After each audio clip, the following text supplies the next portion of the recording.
ସତ କୁହନ୍ତୁ, ଆପଣ ନିଜ ସାର୍ଟିଫିକେଟ ଷ୍ଟାଟସ୍ ଚେକ୍ କରିକି ଆର୍‌ଆଇ ଅଫିସ କିମ୍ବା ତହସିଲ ଅଫିସ ଯାଉଛନ୍ତି, ନା କିଛି ନ ଜାଣି ଏହି ଅଫିସ ସେହି ଅଫିସ ଘୁରି ବୁଲୁଛନ୍ତି? ତେବେ ଆଜି ଏହି ଭିଡ଼ିଓ ଆପଣଙ୍କ ପାଇଁ।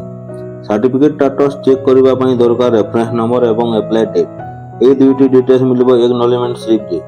ମୁଁ ସ୍କ୍ରିନରେ ମାର୍କ କରିଦେଇଛି, କେଉଁଠି ଥାଏ ଦେଖନ୍ତୁ। ତେଣୁ ଚାଲନ୍ତୁ ମାତ୍ର 2 ମିନିଟରେ ଶିଖି ନିଅନ୍ତୁ। ସର୍ବପ୍ରଥମେ ମୋବାଇଲରେ ଗୁଗଲ କ୍ରୋମ୍ ଓପନ୍ କରିନିଅନ୍ତୁ।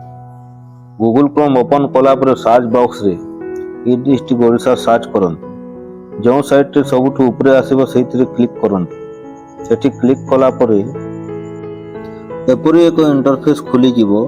ତାପରେ ତଳକୁ ଟିକେ ସ୍କ୍ରୋଲ୍ କଲା ପରେ ଚେକ୍ ୟୁର ଆପ୍ଲିକେସନ୍ ଷ୍ଟାଟସ୍ ବୋଲି ଗୋଟେ ଅପସନ୍ ଦେଖିବାକୁ ପାଇବେ। ସେହି ଅପସନ୍ ଉପରେ ଆପଣଙ୍କୁ କ୍ଲିକ୍ କରିବାକୁ ହେବ।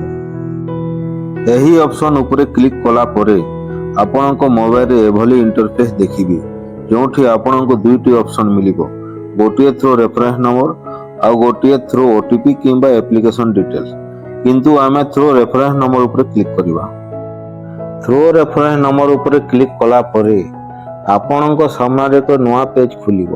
ସେଠାରେ ଆପଣଙ୍କୁ ଉପରକୁ ସ୍କ୍ରୋଲ୍ କରିବାକୁ ପଡ଼ିବ, ଯେଉଁଠି ଆପଣ ରେଫରେନ୍ସ ନମ୍ବର ଏଣ୍ଟର କରିବେ।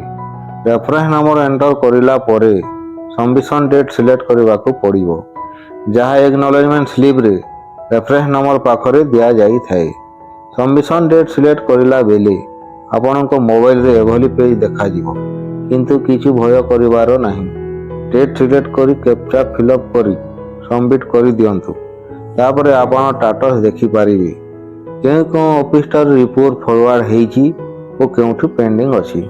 ଯଦି କୌଣସି ଅଫିସରେ ପେଣ୍ଡିଂ ଦେଖାଯାଏ, ସେହି ଅଫିସ ସହିତ କଣ୍ଟାକ୍ଟ କରନ୍ତୁ ଏବଂ ଡେଲିଭର୍ଡ ଦେଖାଇଲେ ଆପଣଙ୍କ ସାର୍ଟିଫିକେଟ୍ ରେଡି ହେଇଯାଇଛି। ଏଭଳି ଭାବରେ ଆପଣ ସମସ୍ତ ସାର୍ଟିଫିକେଟ୍ର ଷ୍ଟାଟସ୍ ସହଜରେ ଦେଖିପାରିବେ।